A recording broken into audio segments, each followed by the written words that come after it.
আমার নতুন একটি ব্লগে আপনাদের প্রত্যেককে স্বাগত জানাচ্ছি।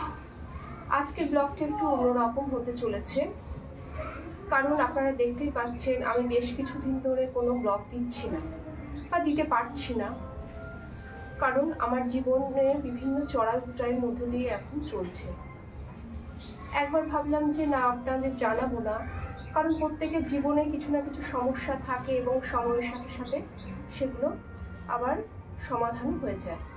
তারপর ভাবলাম যে আমার জীবনের সব আনন্দের মুহূর্ত আপনাদের সঙ্গে শেয়ার করি, তাহলে আমার জীবনে দুঃখের মুহূর্ত কেন নয়, এটা ভেবে আবার শুরু করলাম।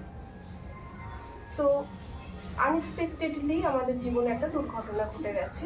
একটা বলবো না, দুটো দুর্ঘটনা ঘটে গেছে।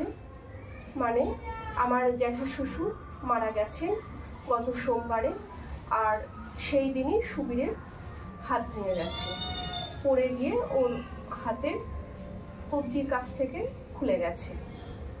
তো দেখায় যে কতটা বুঝবেন আমি জানি না, এই এক্সরে দেখে এই যে এখান থেকে খুলে গেছে জয়েন্ট গত সোমবারে। আমার বাড়ির লোক প্রত্যেকেই ওখানে ছিলেন, আমি ছিলাম না, যদিও আমি পরে শুনতে পেলাম।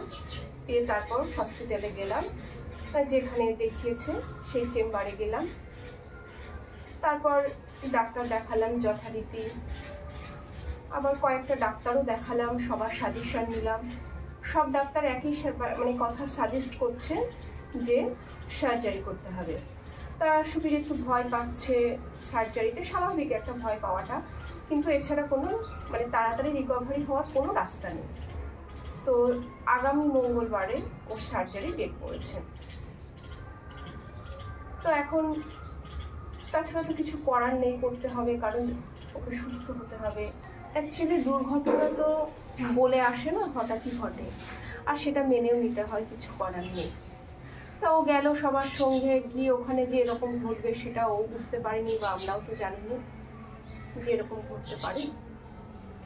তো এখন কি করা যাবে, কিছু করার নেই, পরিস্থিতি মেনে নিতে হবে। আমরা ফোন বলুন বা টিভি বলুন, যেটাই দেখি না কেন, সেটা বেশিরভাগ সময়টা আমরা এন্টারটেনমেন্টের জন্য দেখি। আমাদের নিজেদের জীবনের সমস্যা আছে, আবার অন্যের জীবনের সমস্যা দেখতেও ভালো লাগে না, আর আমাদের মনটা বড্ড ভারাক্রান্ত করে তোলে। তারপর পরে ভাবলাম যে না, আপনাদের একবার জানানোটা আমার উচিত। আর সময় আমি খুব বেশি পাবো না, কারণ আমাকে একটু ছুটোছুটি করতে হবে, বুঝতে পারছেন। হসপিটালে যেতে হবে বা নার্সিংহোমে যেখানে পড়বে সেখানে যেতে হবে, আসতে হবে, বা ওর পিছনেও আমার একটা ওর দেখভাল করার জন্য একটা সময় ব্যয় হচ্ছে। সেজন্য আমি ভিডিও তেমন একটা দিতে পারবো না, তবে সময় পেলে ছোটো ছোটো করে দেওয়ার চেষ্টা করব। আর আপনারা প্রত্যেকে প্রে করবেন ঈশ্বরের কাছে যেন তাড়াতাড়ি সুস্থ হয়ে ওঠে, আবার আগের মতো আমাদের মানসিক শান্তি বলুন, আনন্দ বলুন ফিরে আসে। আর আপনারা প্রত্যেকে খুব ভালো থাকবেন, সাবধানে থাকবেন। ব্লগটা তাহলে এখানেই এন্ড করছি।